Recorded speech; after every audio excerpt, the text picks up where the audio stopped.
Okay, live on YouTube. Boom! We're live? We're live. Okay, welcome back to another week for last week in the real world. I messed up the phrasing there. Welcome back to another episode of Last Week in the Real World. 9th episode now. Weeks are flying by, as I said last week. Man, last week it felt like 8 weeks, and now it felt like a day has gone by, but it's a week already. I don't know where all the time is going. Okay, maybe I need to slow down the pace a bit. Maybe I'm a bit too fast. So, today, some interesting interviews. I wasn't able to upload 2 of them, still 2 pending. Both were women, but there was issues with video quality. So I'm trying to sort out before posting. Those will be out in the next few days, so I'll be able to review it in the next episode 10. In the double digits already next week. Okay, so yeah, next week you'll see those. You should be working as well. Good. So, okay. Again, while I wait for people to join, we share some secrets. Okay. Been having very interesting conversations with some very insightful people, as my introductions usually go. Okay. So there's an interesting thing that was pointed out to me. When Tate trains, Andrew Tate, you can see fury on his face. He's angry at himself. And he is transmuting that negative energy of anger at himself, of frustration at himself, into physical power and muscles. So that was... how did that topic come up? It was to do with negative energy. And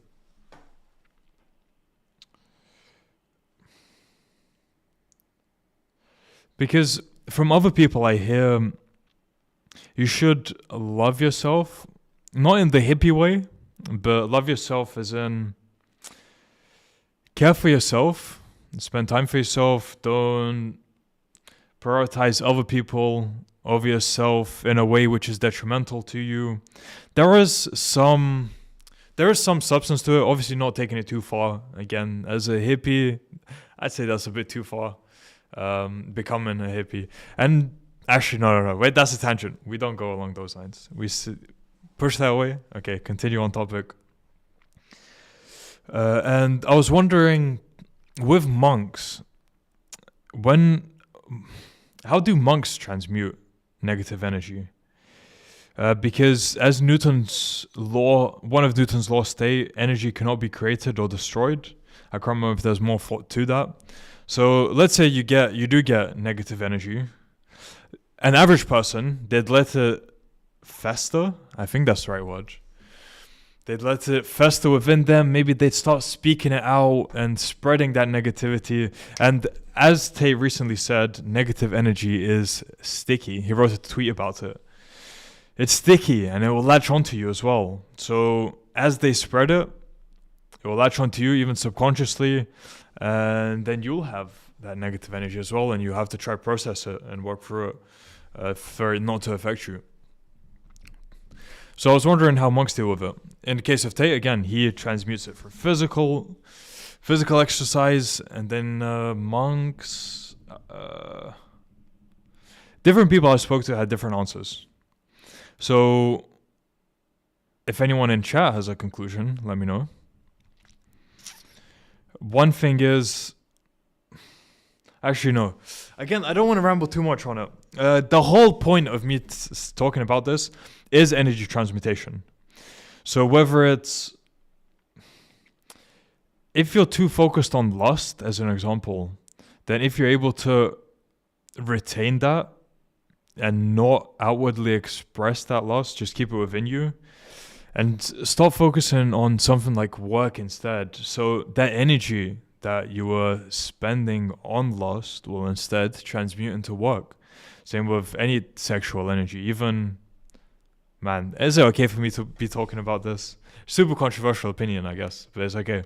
So even nofap, it's a matter of transmuting sexual energy into work. That's why you can get more productive on it. You can have more clarity and focus. So that's something I'm thinking about in life now. How can I take negative energy and transmute it into positive in other ways, or any type of energy, and just trying to look at life that way. Okay, super weird tangent. Let's see, any replies? I didn't announce this, so not expecting much of a viewership initially. Usually people watch after the live stream. Okay, no questions, so I will get my sip of water and then we'll begin the review.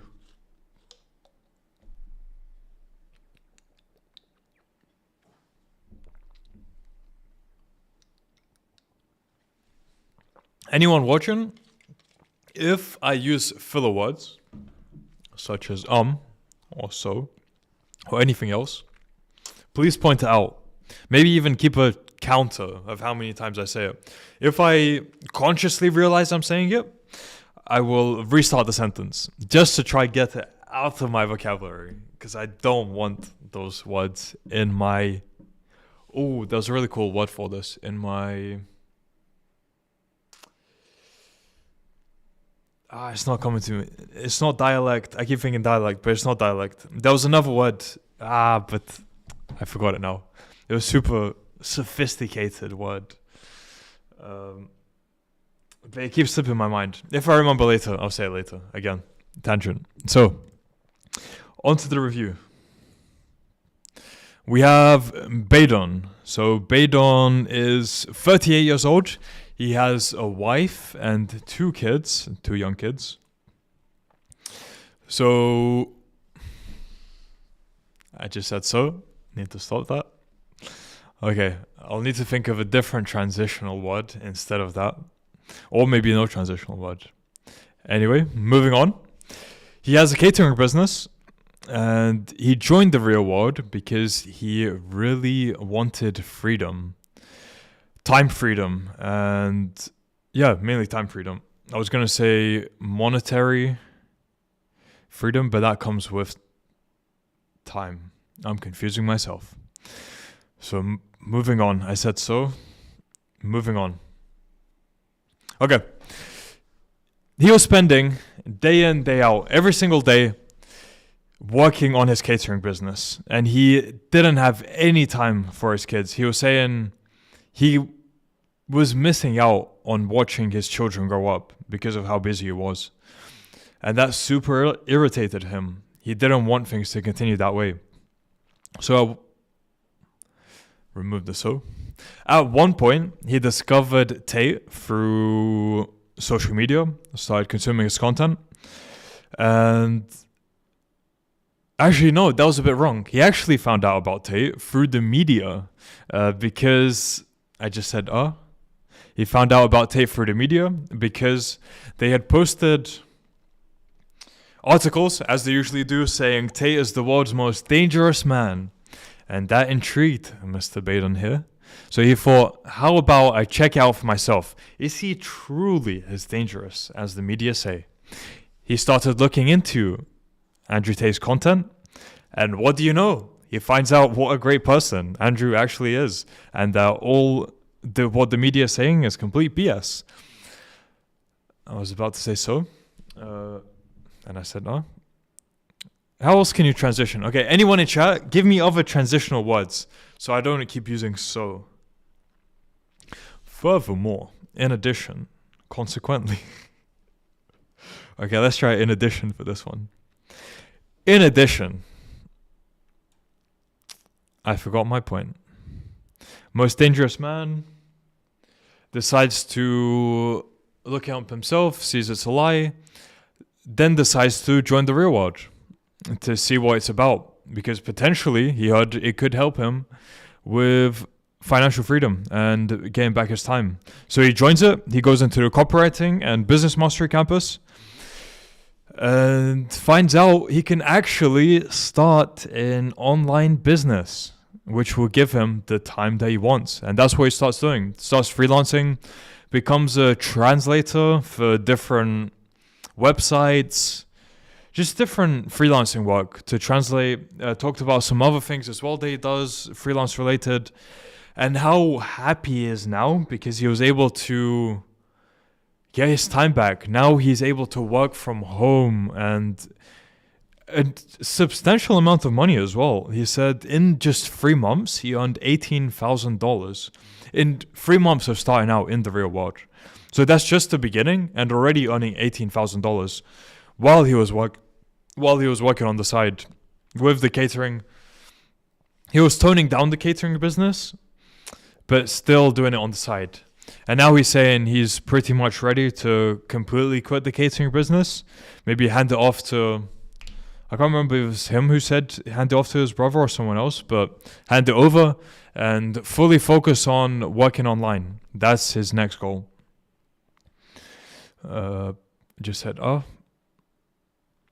So yeah, that basically sums it up. He got what he wanted. He wanted time freedom, location independence, and he's able to work from home, spend time with his kids. So he's super happy with that. Any questions? Let's see. Furthermore, in addition to that, therefore, thank you, What Sheep. I believe I haven't seen you before. So thank you for tuning in, and thank you for the suggestions. So I will actually use that.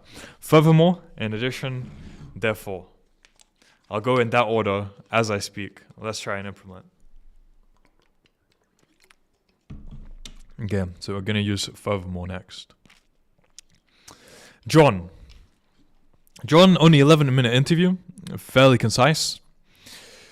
John started copywriting and got into content creation as well. So both campuses. Prior to joining, he was a locksmith, which meant he had built up an email list of people he knew. And a decent amount as well, because he was a locksmith for several years beforehand. Maybe 6, he said. Can't remember if that's completely accurate. But around that time, as a rough estimate. So got an email list. Then, can't use furthermore yet, so I'll use then.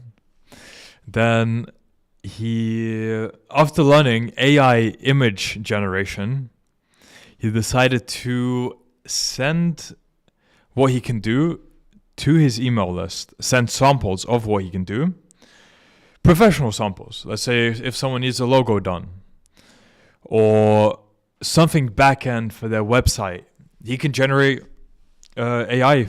I said, he can generate AI images for it. Furthermore,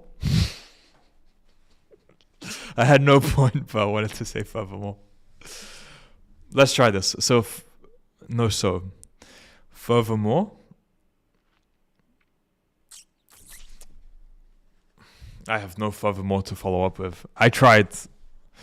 Let's see, what other ones are there? In addition to, it's Ted. Oh, yo, hello, Ted. So yeah, thank you for the suggestions, Ted. I'm trying to use furthermore, but not quite nailing it yet. Okay, I'll try again. John. So, this is what I mean. I'm using so much. Need to get out my vocabulary. John had no prior experience with AI or copywriting prior to joining. He applied copywriting to the emails he was writing. Furthermore, he applied content creation. He applied content creation lessons to learn how to generate AI images, which he then sold through his email list by sending samples to people, and generated in total 15,000 over a few months. I don't think he said the total number though. This was what the screenshots he showed me, that's what they added up to. But when it came to him actually announcing it during the interview, he said something along the lines of how much he was charging per AI photo instead of the total amount. So you won't get a clip of that. But yeah, that's John. Again, fairly short. Now there's focusing on AI image generation and seeing how we can scale that. Next up, Rico, follow-up interview. Rico was cool. I actually done my first interview with Rico when I first moved to Spain. So I need another word for so that doesn't follow up, but is a contradiction. I don't know how I'm trying to explain this. Okay.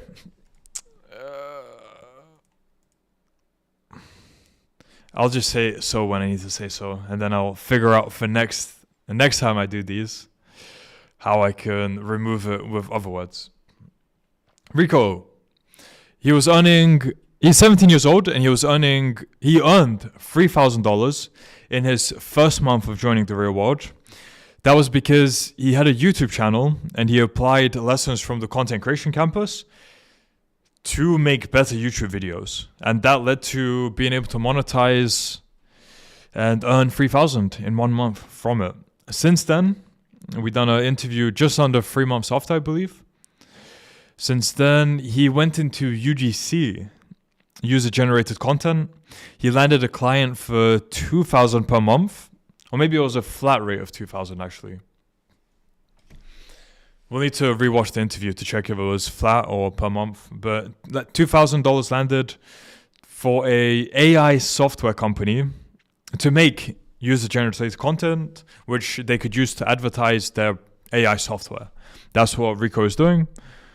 Super cool. I didn't even know that was a thing. You could reach out to software companies and tell them you'll make them ads for their product. So interesting idea there. And something that's taught in the Content Creation Campus. So, not so. He is now building out his brand as well on YouTube. In total, he has personal brand and the client for UGC. I think he said something about landing another client as well. But I don't know if he said that officially or just to me. But he's doing super well. Again, 17-year-old. He just finished high school and he's no longer going to go to university because he started making a good amount of money for himself through the real world, and he sees a lot of potential through this. I was about to say so. Therefore, no longer needs university. And in addition to that, instead of he has a very disciplined mindset. He's taking ice baths every morning, and I understand him because I take cold showers. It's not quite as extreme as cold baths, but it feels like you don't need coffee. I don't even drink coffee, to be fair, but it wakes you up so well that you definitely don't need coffee after taking cold showers. And he takes ice baths every morning. I keep pausing because I really want to say so, but at least this means I'm able to pause now instead of saying it, and I'm conscious of it. So we're improving. Good. Because of what he has achieved in the Content Creation Campus, he now has a role called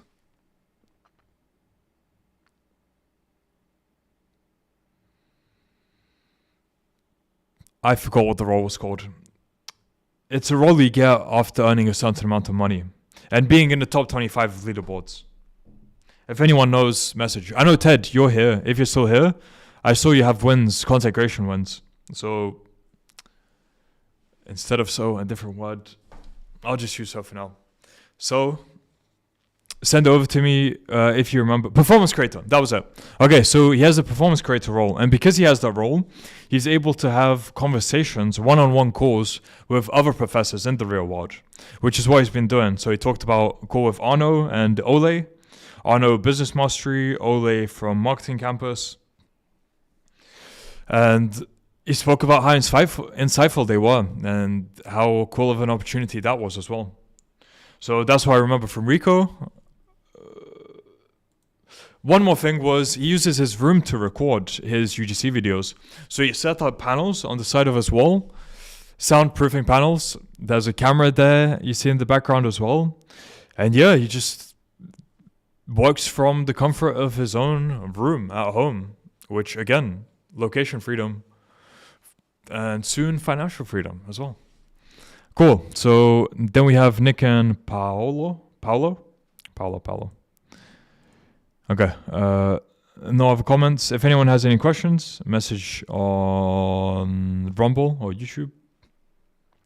So moving on to Nick.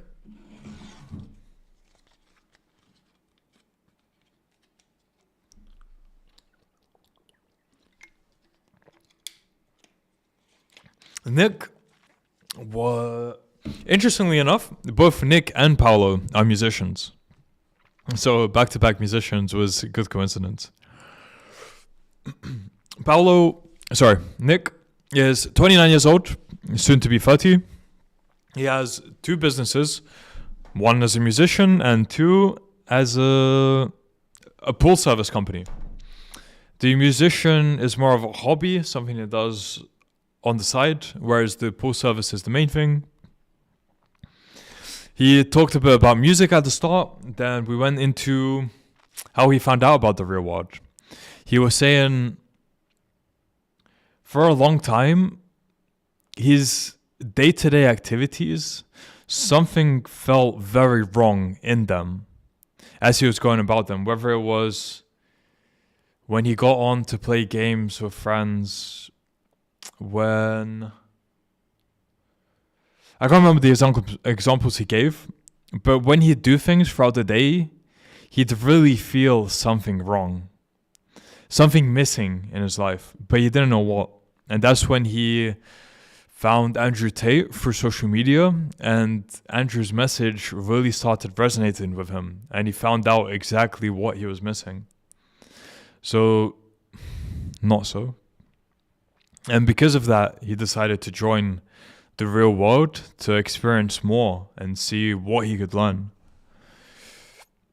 He joined all the campuses when he joined the real world. He entered all the campuses. That would be a better way of saying it. Entered all the campuses, didn't necessarily go through all the courses in every single campus, but he went through specific courses from each campus which he thought could help him.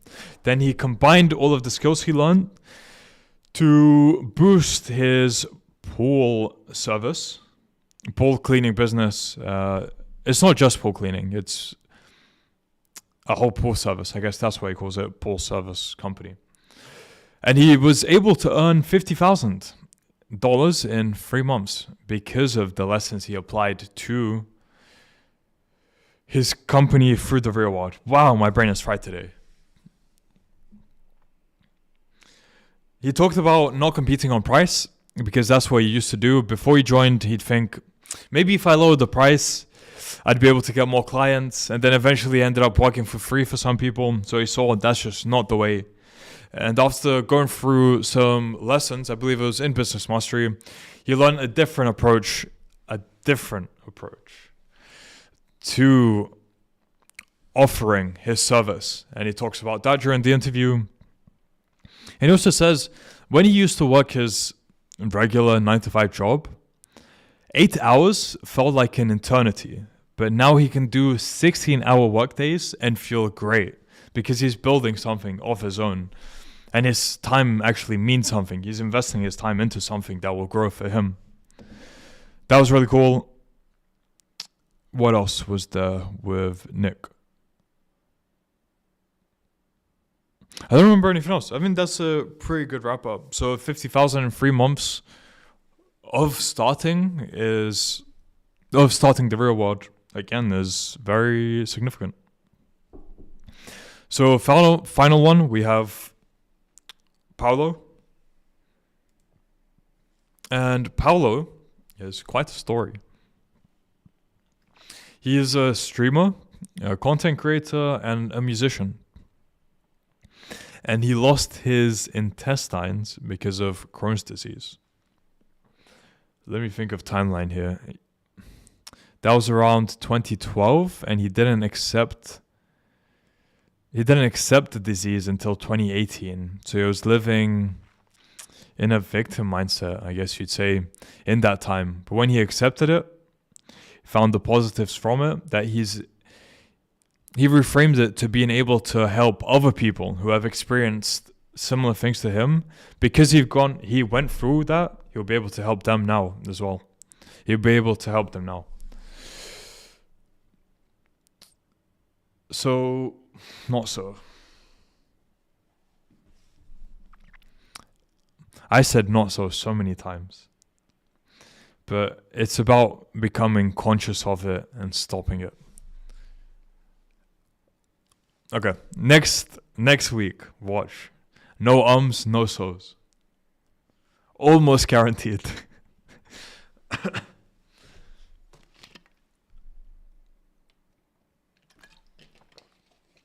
Okay, talked about Crohn's disease, about his intestine, losing his intestine. So if you're eating food, maybe if you get put off easily, don't watch it while eating food. Quick disclaimer. It's not too bad though. Then we went on to why he joined the real world. That was because Tate had a very substantial impact on him. As the story usually goes, discovers Tate on social media, starts consuming content, decides to join the real world, and applies lessons from it into his business. In this case, his business was social media. So he joined the crypto campus, but he didn't have a consistent source of income that would make a significant difference. So he stopped doing crypto and instead focused on content creation and AI campus. He learned AI. He learned to edit AI images, applied it to his content, learned how to make his content a lot cleaner and smoother as well using the content creation campus. And because of that, prior to joining the real world, he had earned 5,000 from his personal brand. And now, as of us speaking, doing the interview, he earned $40,000. So, not so. Which is a substantial increase in income because of the lessons learned from the real world. And he was able to quit his job now. Prior, he was doing content creation on the side while working a full-time job, and now because of the 40,000 he made, he was able to fully quit his job and fully focus on content creation. He talks about that, some brand deals he got, the 2 personal brands he's building, the things he wants to improve on next, which is sales and writing a book to legitimize himself as an author. Instead of just being a social media influencer, wants to become an author, again, to have more credibility in a way, and write a good book that will help people, obviously. He also wants to scale his business from a German audience. I can't remember the countries he listed, but German and a few others, but he doesn't have anything targeting English audience. So that's the next step. He's planning to launch that on 1st of October and scale it. What else?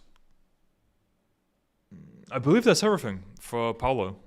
So this week's reviews was super rough. Damn. Super rough from my end, that is. For some reason, I couldn't speak properly. This was nice. Luca, Nicholas, super nice interviews. I reviewed them prior. Let me switch over OBS and check if there are any comments. But yeah, Brain was brutal this week. Damn. Maybe it's because I was focusing too much on trying to remove the filler words. So in a way, it's good. Just a bit of a less entertaining experience for you. But we improve and evolve. Next week, as I said, will be better. So look forward to that. And I'll wrap up here. Thank you, everyone, for tuning in. It was good to see you, Ted, as well. And I want to wrap up, but there's still something I want to say, just to get it out of my mind.